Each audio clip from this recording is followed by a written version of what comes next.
but it's already here. It's already here. It's already here right now.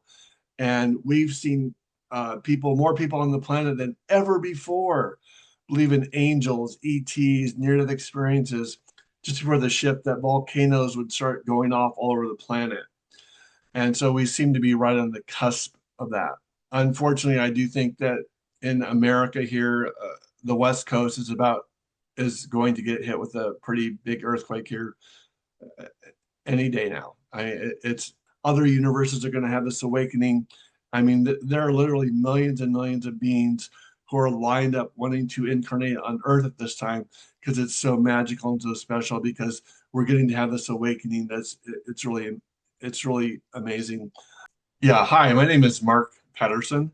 I am a sound healer, a professional hypnotist, and of course, I had a near-death experience. So I've spoken at conferences and expos all over the world about my near-death experience that I had when I was 16 years old. All right, so as a child, I was extremely psychic. I knew things about people. I saw auras and lights around people. I also had encounters with ETs, UFOs, angels, and unfortunately, I was always told that I was crazy, or I was always told, don't talk about that. You shouldn't know that. No one believes you. Unfortunately, I learned not to trust myself. I found that this was a very confusing reality where people did not listen to me, they did not believe me, and I became overly sensitive. In fact, I remember as a child, I used to have this dream over and over again that everything I wanted, like Winnie the Pooh, Tigger, Disneyland, feeling love, feeling that I wanted was always inside my bedroom closet. I would dream over and over again about this dream about being loved, being wanted, feeling belonged inside my bedroom closet. Well, many, many, many years later, you realize that that dream was trying to tell you that everything that you want is already inside your heart, inside your bedroom closet, right here. By the time I was 13, I started drinking alcohol. And I wasn't drinking wine coolers or Bud Light or Miller Lite. I was drinking Jim Beam, Jack Daniels. I think I drank Everclear. I was drinking hard alcohol because I didn't want to feel anymore. I didn't. I didn't want to feel hurt and pain anymore. Being told that I was crazy, so that accumulated one night at a high school party in February of 1986 in Coralville, Iowa, at the Canterbury Inn and Suites, where I was trying to impress my older friends and classmates. So I chugged a fifth of vodka, four beers, two glasses of wine, three or four wine coolers in about 90 minutes.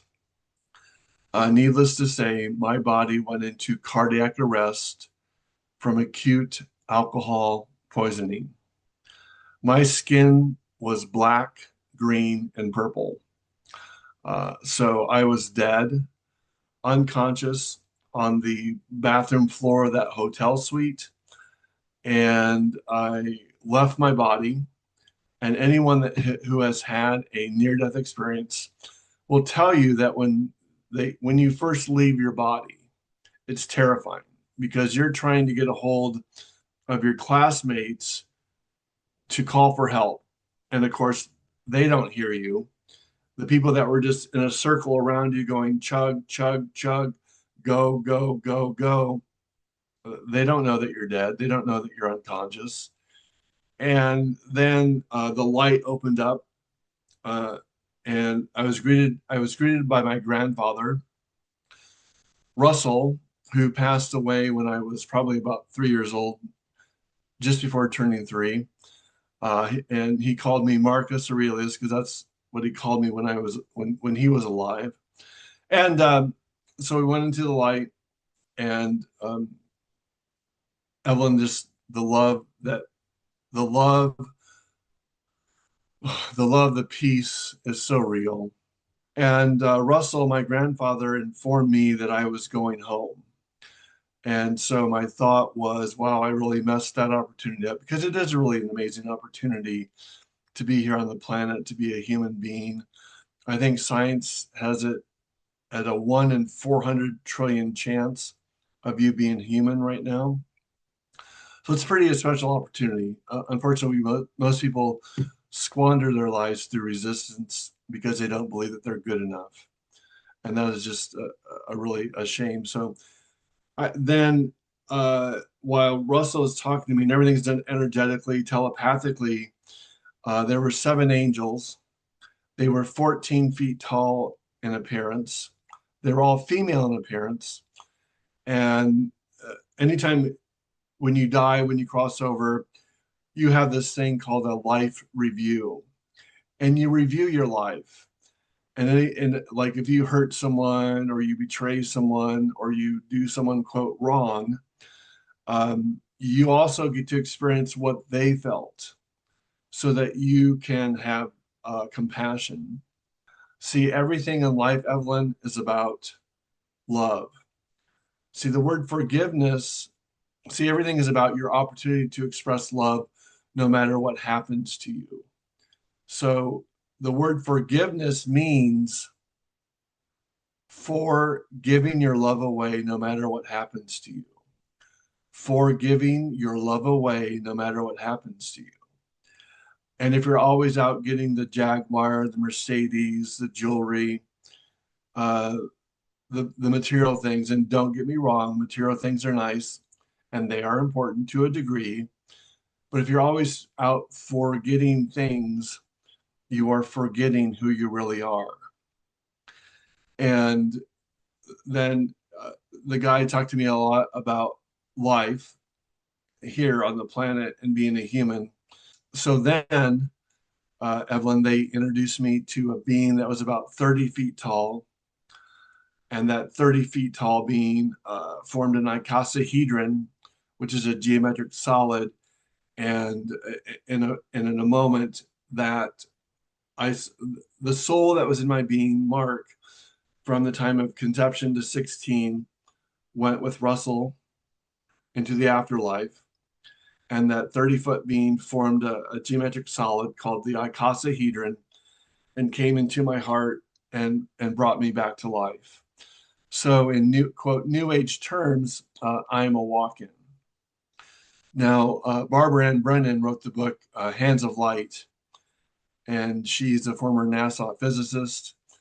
And on page 262 of Hands of Light, she writes, future lifetimes can be placed in the auric field at the beginning of birth and can be taken on at the completion of a lifetime if an individual so chooses. So, in a sense, and I jokingly say this, uh, I evolved 5 lifetimes with a fifth of vodka. Please do not try this at home, as you may not get the same result as I did. So, in a sense, I reincarnated from a future lifetime back into the past. I reincarnated into the same body, uh, from a future time and place. That is my understanding. Walk in, they're kind of interchangeable. There's definitely a different soul exchange. And, people, Evelyn, have asked me over the years that, what was different? Well, the first thing I noticed when I had this walk in experience and this being was 30 feet tall, everyone else was this tall. Everyone else was tiny. And for about 3 or 4 days or so, I really didn't know who I was. I didn't know where I was at. I just kept hearing the angels talk to me saying, "You're going to be okay. You're going to be okay.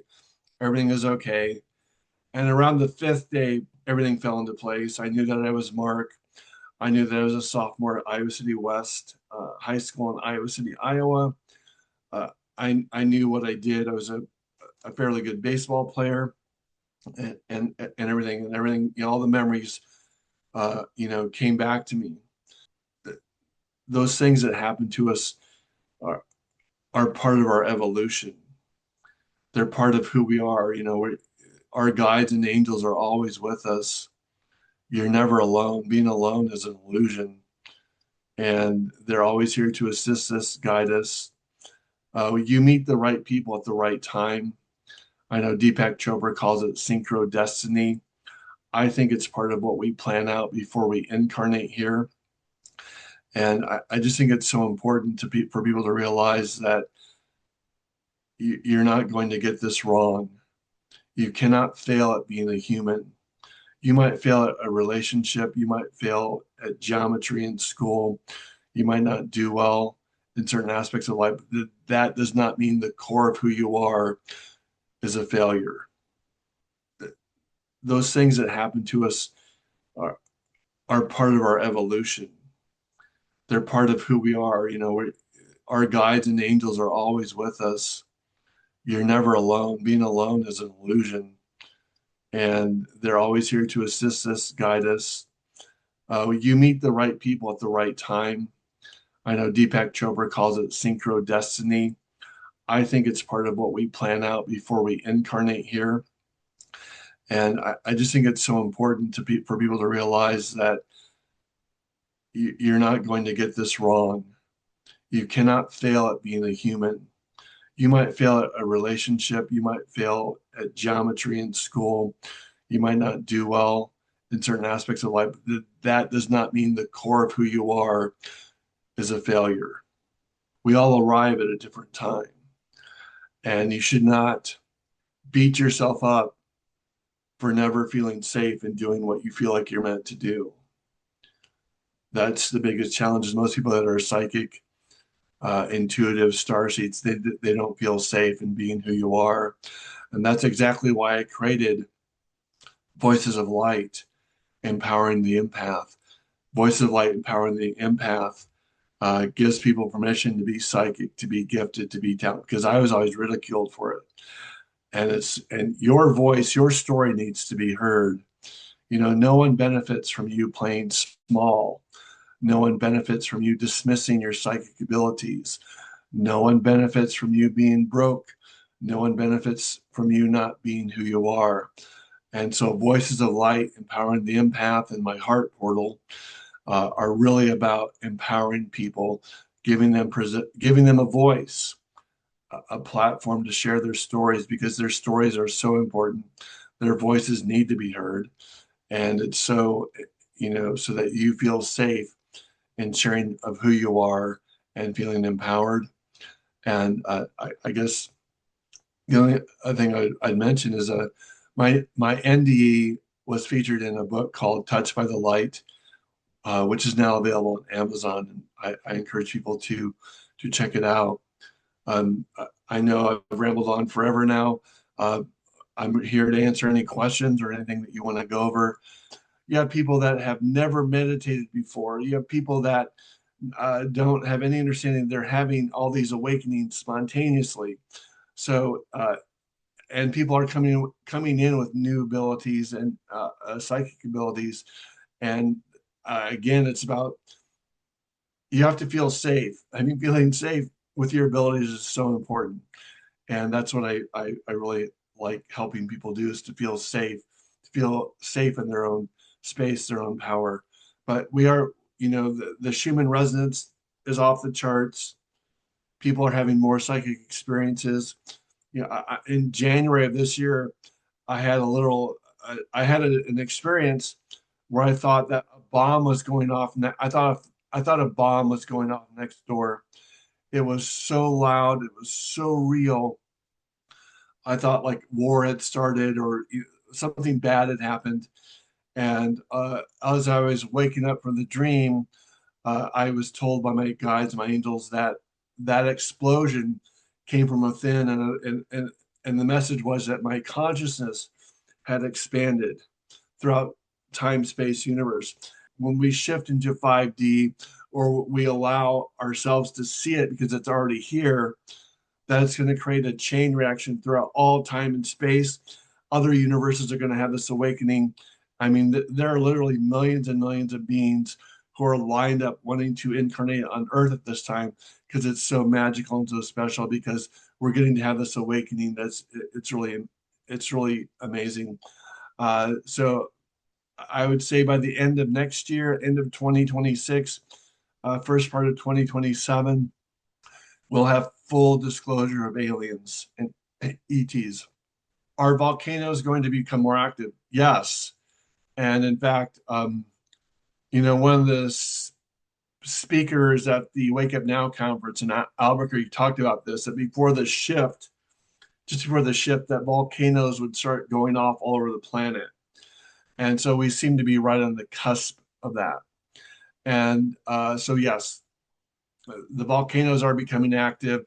They're becoming more active. Uh, Unfortunately, I do think that in America here, the West Coast is going to get hit with a pretty big earthquake here any day now. It's imminent, and it has to do with, so when the volcanoes go off, it's activating the grids of the planet. So it's all interconnected. But yeah, it's definitely happening. And I don't want people to be afraid of it because your soul is eternal and death is an illusion. You know, you're always going to be a part. I mean, you may not be in 3D reality, but you don't have to fear death. I mean, that's what the church put all the fear of hell and condemnation. It's all man-made. It's not reality. It's not true. All right. So the question was, do you think world governments are hiding the truth about what's going on? Yeah, yeah, because I think one of the fears from their perspective is that if, especially because of the like Judeo-Christianity and its like grip on the world, and religions, if all of a sudden you announce to people that they're ETs, UFOs, and that aliens are real, it kind of shatters their version of reality. It shatters. I mean, the Gobe Temple, Temple. I don't know if I'm saying that right. Gobe Temple, that's out of Turkey. I mean, those things they've shown are over 10,000 years old, 15,000 years old. It already distorts their version of reality. But the concern is if you shatter people's version of reality, people will go into a panic. They'll go into hysteria. Everything would collapse, which is probably going to happen anyway. But but I think they're afraid of humanity's reaction, and so yeah, I mean, they suppress technology, truth. All yes, yes, they do that. Yeah, yeah. Great question. So the question was, as we evolve, we go into the new Earth, will sound and frequencies be more common and be a part of the healing process for humanity? Yeah, absolutely. In fact, it's happening right now. I have a friend, and I really encourage people to check this out. His name is Bahan Win, and he does the golden ratio frequencies. They are so powerful, they're so transformational, they're so empowering, and they're different tones, frequencies that really help people awaken their consciousness. And I just and Edgar Casey, the psychic, said that sound would be the healing modality of the future. Greg Braden shows that using qigong on an Instagram or on a sonogram shows that three Chinese healers using qigong and sound dissolved a golf ball sized tumor in about 3 minutes. And there was a recent article in New York Times about sound and frequencies making heart cells coherent, so that they could in fact heal. So yeah, it's out there. It's definitely happening, and more people are going to be using sound as a way to heal themselves. Yeah, thank you for all the answer and all the reason insight today. Thank you, thank you, thank you. Yeah, So yeah, I can help people connect their guides or angels, past life regression. It's Mark Patterson Patterson.com. Don't forget the dash, otherwise you'll get a jeweler in New York City. But I'm here to help people. And thank you so much. Thank you.